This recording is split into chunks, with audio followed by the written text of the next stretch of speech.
What's going on, everybody? Welcome to the Liftoff. This is going to be a weekly podcast where I talk about general topics that I think that are pretty interesting that you guys might need to know. So I hope you enjoy the show. In 3, 2, 1, let's go.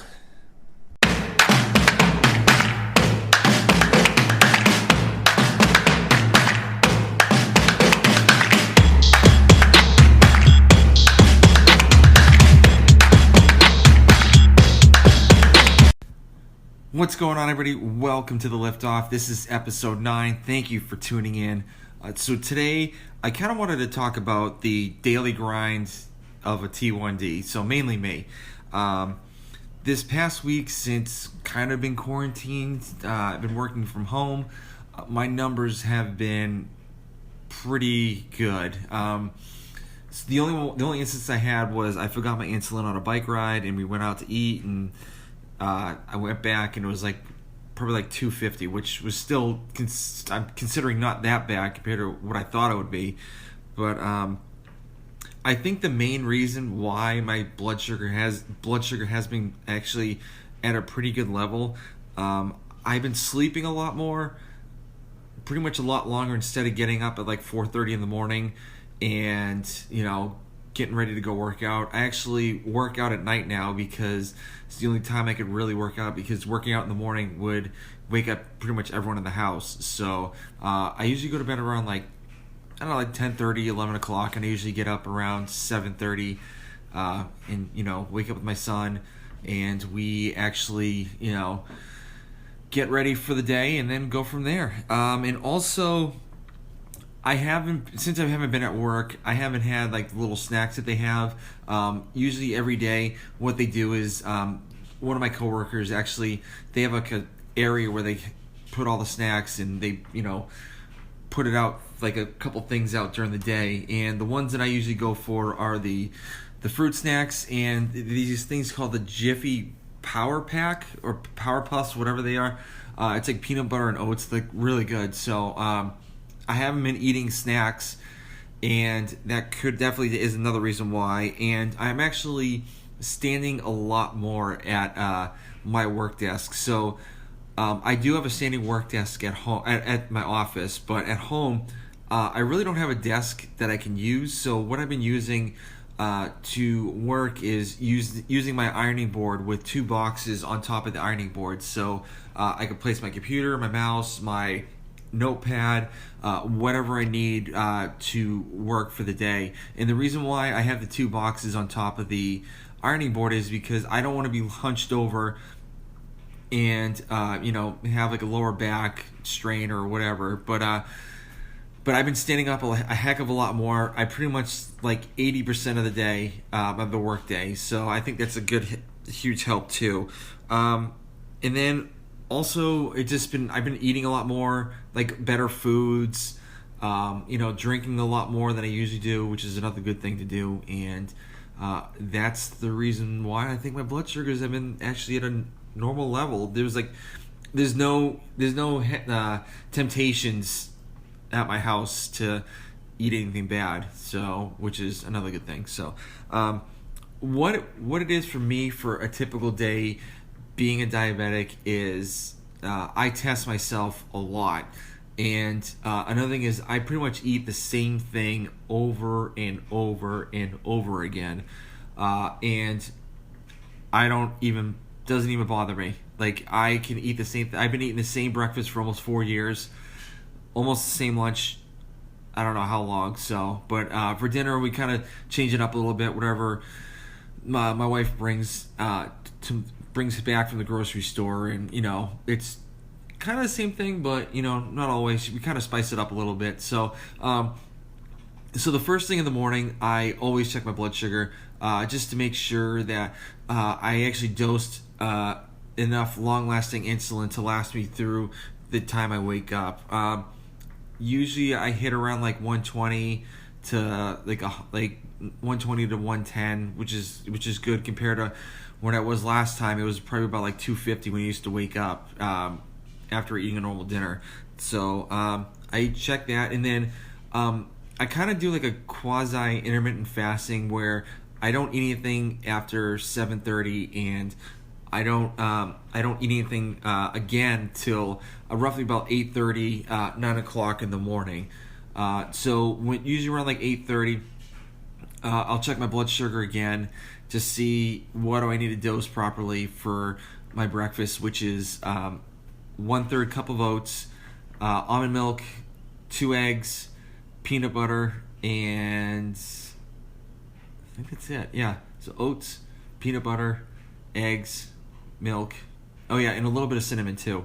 And I mix that all up and I eat it for breakfast. A lot of people are grossed out about it, but I absolutely love it. I love peanut butter. I go through like a jar a week. I know it's bad, but I love it. And it's put it with all those ingredients together. It tastes phenomenal. So highly recommend you guys try it. And then once I'm done with that, I usually have a snack around, I don't know, like 10:30. And usually I check my blood sugar again just to make sure that I dose properly if I need to at all. And then usually around like 12 o'clock, I'll have lunch and I'll check my blood sugar again at 12 just to make sure what do I need to dose properly. I only usually need about 6 units for lunch because all I have is veggie burgers, an apple, Greek yogurt with frozen berries and cinnamon, Jello, and then like anything else that I might be, that I might need. So usually 6 units or under that is what I usually use for that. And then for my mid-afternoon snack, I will check my blood sugar again to make sure, like I said, I can eat a dose properly. And then, which is usually peanuts or carrots and hummus or one of those Power Puffs if I'm at work. So so that's what I usually have for a snack. And then for dinner, we'll either have we'll have a protein, a carb, and a vegetable, and I'll probably only need maybe 6 to 8 units, just depending on the meal. Like for tonight, we actually had raviolis and sausages, so I'm probably gonna have a little bit more insulin before I go to bed. And then for nighttime, I check my blood sugar again, and I usually dose it if I need to, and then take my long-lasting insulin, and then go to bed and wake up the next morning. So it's pretty much the same thing over and over and over again. And I don't get bothered with it because for me, I don't need to have a guessing game for what's in what for food. So if I just eat the same thing, I know what I need to dose every single day, which is I don't really, it doesn't bother me one bit. So yeah, that's what I usually do in a typical day. But usually on Sundays, my family and I will have pancakes, and I will probably 99% of the time I overdose, and then I get a little bit low blood sugars, and I have to eat something else. So I'm trying to figure out the dosage on that.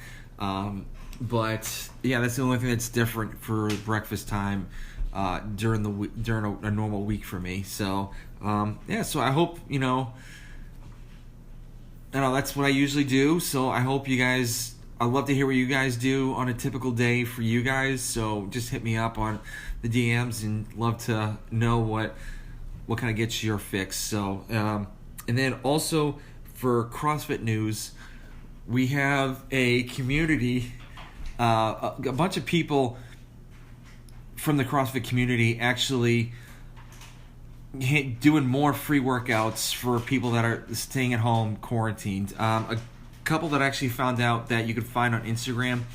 One of them is Pat Sherwood, and then you could also look at CrossFit Soul's Instagram page, and then CrossFit Santa Cruz and Wadwell, all on Instagram.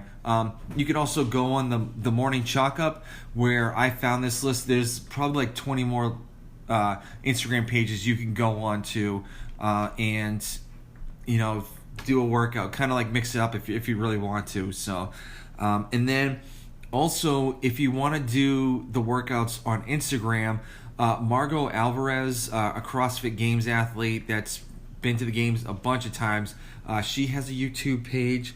Dockyard CrossFit has an Instagram, a YouTube page, and Three Kings Athletics, and also I think there's another one that's starting to do it too. He's a non-CrossFit person, but Rob Lipset, he's part of like the Alpha Elite group. All these guys are starting free workouts on YouTube. So if you guys want to check out their YouTube pages and see what they do for workouts, go for it. And another thing I found on the Morning Chalk Up, which was I thought was really interesting.